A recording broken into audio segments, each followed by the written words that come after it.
Aurelio, I guess first up, how do you assess that? One all fair?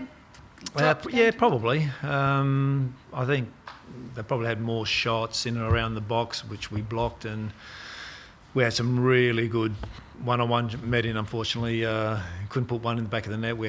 I think he had two, one in the first half, one in the second half with the goalkeeper. I thought we were pretty good first half, and really lost a battle in midfield in the second half.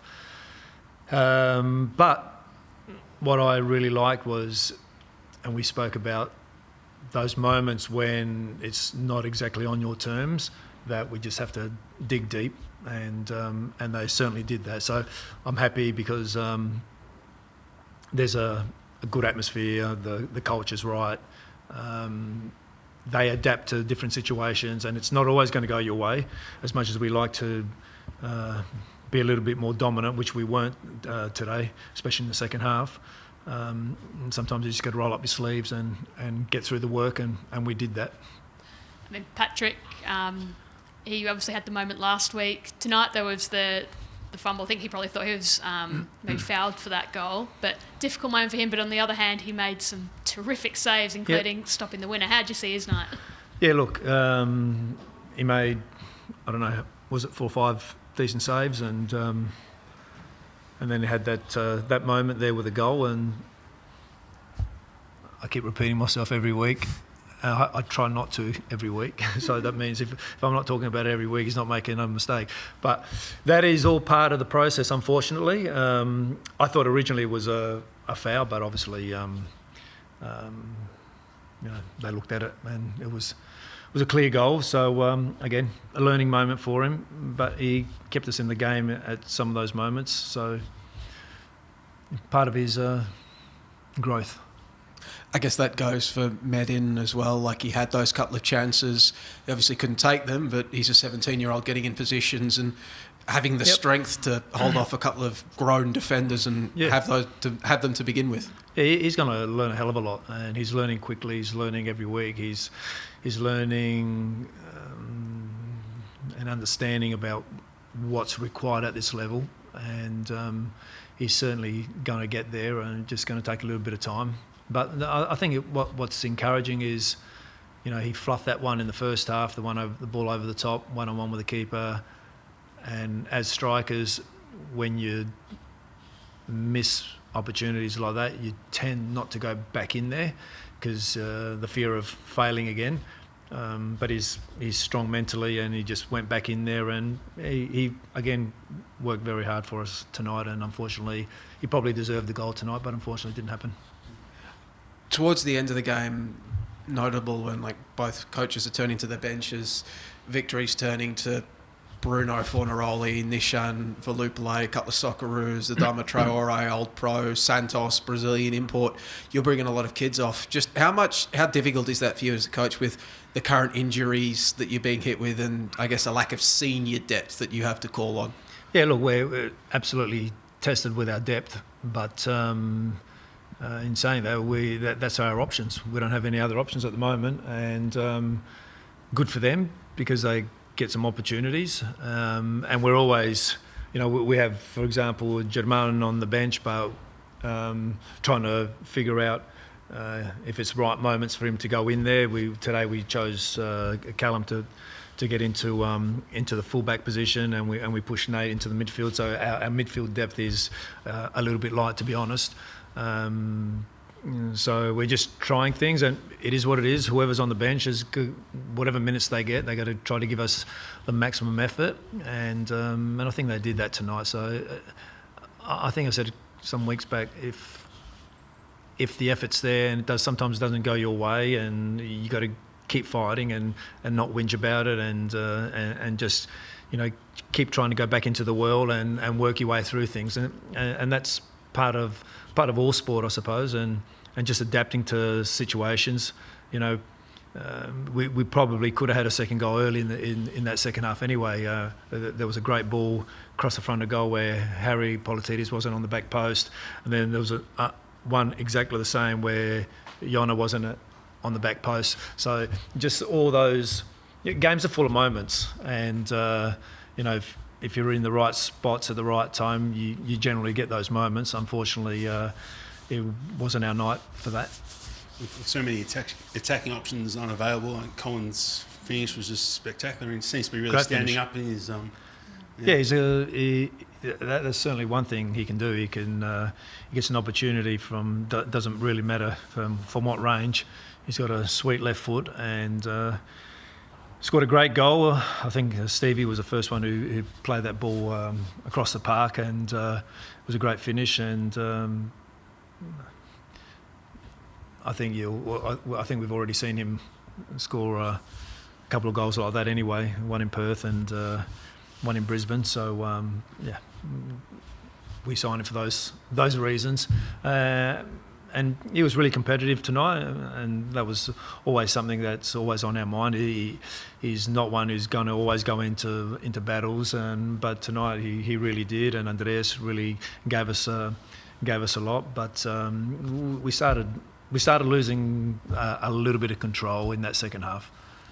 It was a pretty emotional response from Cohen. He seemed to be getting boos again for the second time from Victory fans for no other reason I can really think of other than the obvious. Who don't they boo? Well, it seemed like it was only him and Baggage tonight. There you go. So, did he? Was it from They his perspective? They generally boo your best players.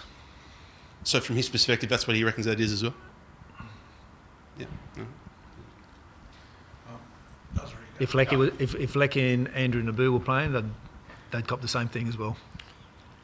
You mentioned before how you felt the depth was pretty thin in midfield. Is that with January We coming need you in in? midfield. You get in there and mix it up a little bit. Yeah, I can try. I don't have much pace. You need a motor on it.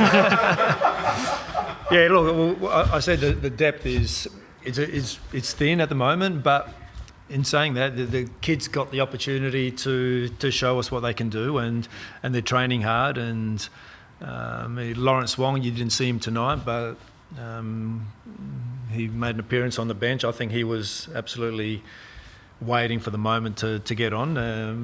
Probably somewhere down the track he will. He's a nice little skillful technical player, left footer, and got a nice eye for a pass and a shot. So they're young, but the future is bright, and we just have to be patient. So, are you going to look to the transfer market in January coming up, or are you going to stick with those young guys? Yeah, that's a discussion in the next few weeks. I don't think the window opens to the 16th of January anyway, so we have a little bit of time, but we'll start making those discussions. And now some are coming back, but we don't know exactly the dates where they're coming back, so just have to wait and see. I think Maxi Caputo probably 3 to 4 weeks, I'd say. So that gives us another good option up front as well. Just following up on Cohen, it looks like he's had a rough few years sort of in his other clubs and things. Have you had to work on his confidence early on, or what have you seen from what he's a taken confident for player. his minutes? He's a confident player, and he's got some really nice attributes. He's a good dribbler. He's got good delivery. We know he's got a good shot. He's trying to put his career back on track.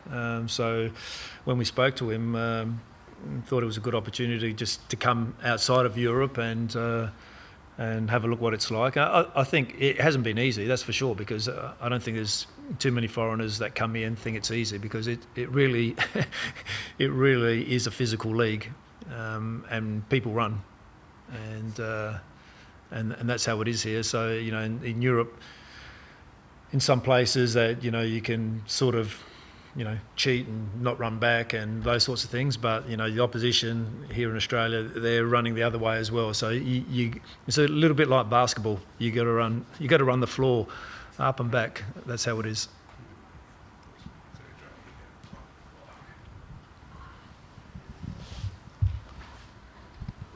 I wanted to ask Aurelio, you talked about you're taking your lumps with the young kids at the moment. They're making mistakes, but they're growing. You're missing so many players through injury. But then you also look at the table. You're sitting fourth. You're within touching distance of the top three sides. Is there a feeling that we've just been asking Victory about getting through this period and then kicking on. But is there a feeling that you're putting in place some foundations through difficult times as well, and that you're really prepping yourselves to kick on and have a really strong second half of the season when you get the players back, the kids have more minutes, and it all comes together? Yeah, that's the way it looks like it's panning out. You don't know exactly how it's going to turn out, but I think I said last week, because to be honest, the teams that we've beaten have been below us. With all due respect, where they were on the table at that time, and we still have to play against them, and we beat them. And our first test really was last week against Auckland, and that could have gone. That probably could have gone either way, and we've done enough to get 3 points. And so tonight was another test for us. So it tells me we're not going away. Just before I hand over to Harrow, injury front, you've got, it doesn't sound like getting anybody back, but what about no fresh faces to join them on the treatment table? Yeah, I'm not sure what's happened to Jimmy at the moment, Jimmy Jago. Something occurred in the warm-up. Don't know if it was his Achilles or something like that. So, yeah, we still have to check and see what's going on there. The Achilles is pretty wide. So he was obviously starting, and then we had to make a late substitution. Brought Zane in and brought Lawrence Wong on the bench. Was it like tightness, or did he ping something? Yeah, he said on an acceleration, one of the last run-throughs before he came in. So, yeah. And just obviously you mentioned during the week, but Lex and Tilio, how do you sort of try and ramp these guys up through this little section? Yep. Well, they will continue to keep working, and as I said the other day, I think they're jogging, but they're not doing anything ridiculous at this point in time. So again, the time frame, I'm not 100% sure. Aurelio, mate, you don't play again till New Year's Eve. Does that mean the boys get Christmas Day off? Yep. No, we'll go in for a recovery session tomorrow, and then we have 3 days off, and then which is nice.